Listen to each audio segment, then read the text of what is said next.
எல்லாத்தையும் ரொம்ப ஜனூனா இருக்கிறது மாதிரி அழைச்சிட்டு போறோம். ஒரு நிமிஷம், ஒரே ஒரு விஷயம் நீங்க சொன்னீங்க, நாகரிகம் கருதி வாழ்த்து சொன்னால் ஏற்றுக்கொள்கிறோம். ஆனா அழைத்ததன் பேரில் தான் போய் சொன்னாங்க. ஒரே ஒரு அழைத்ததுக்கான ஆதாரம் இருந்தா சொல்லுங்க. ஏங்க கமலஹாசன் அவர்கள் வந்து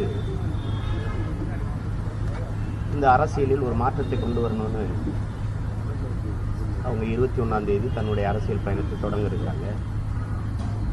அதில் ஒவ்வொரு தலைவர்களாக அவர் சந்தித்து வாழ்த்துக்களை பெற்று வந்த சூழலில் என்னையை சந்திக்கணும்னு கேட்கும்போது அவங்க வந்து என்னை பார்க்குறது சரியாக இருக்காது, நான் வந்து பார்க்குறேன் அப்படின்ட்டு நானே வந்தேன். ஏன்னா நான் நேசித்து வளர்ந்த ஒரு கலைஞர், அவர் வந்து என்னை வந்து பார்க்குறது அவ்வளோ சரியாக இருக்காதுன்னு நானே தேடி வந்தேன்.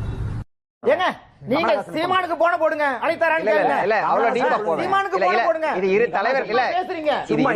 இரு தலைவர் எல்லாத்தையும் நீங்க தெரியாம பேச கூடாது. யாரையும் அழைத்து வாழ்த்து வாங்குற அளவுக்கு இல்ல. திரு ஸ்நேகன் பேட்டி இல்ல, வாழ்த்துக்கள் சொல்ற அளவுக்கு எல்லாம் இல்ல. திரு ஸ்நேகன் கமலஹாசன் அவர்கள் சீமானை சந்திச்ச போது கொடுத்த பேட்டியில கமல் அவர்களை பக்கத்துல வச்சுக்கிட்டே சீமான் சொன்னார், கமல் அவர்கள் என்னை அழைத்தார், நீங்க வர்றது சரியா இருக்காது, நானே வர்றேன்னு வந்தன்றது பேட்டி இன்னைக்கு ரெக்கார்ட்ல இருக்கு.